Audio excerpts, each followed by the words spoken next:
marching one by one, hurrah, hurrah.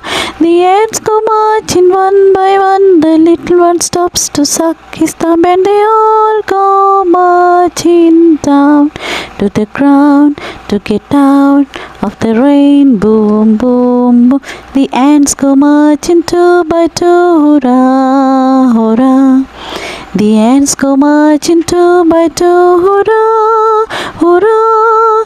The ants go marching two by two, the little one stops to tie his shoe, and they all go marching down to the ground to get out of the rain. Boom, boom, boom. The ants go marching three by three, hurrah, hurrah. The ants go marching three by three, hurrah, hurrah. The ants go marching three by three, the little one stops to climb a tree, and they all go marching down to the ground to get out of the rain. Boom, boom, boom. The ants go marching four by four, hurrah, hurrah.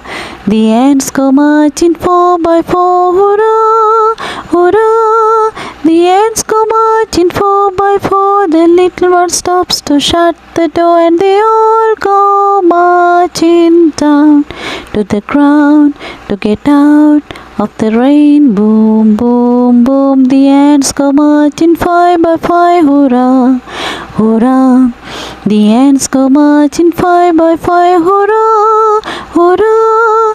The ants go marching five by five, the little one stops to take a dive, and they all go marching down to the ground to get out of the rain. Boom, boom, boom. Most of the time, simple present tense is used to express habitual actions, and there are some more occasions. If you watch my first video on simple present tense, you can find several occasions where we can use simple present tense. If you want to see, I will put the link in my description box. Here you can see when the subject of the simple present tense sentence is plural or becomes one of the pronouns I, we, you or they, the verb does not change.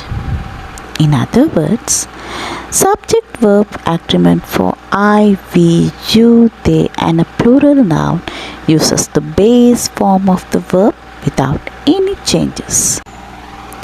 As examples, I wash, you wash,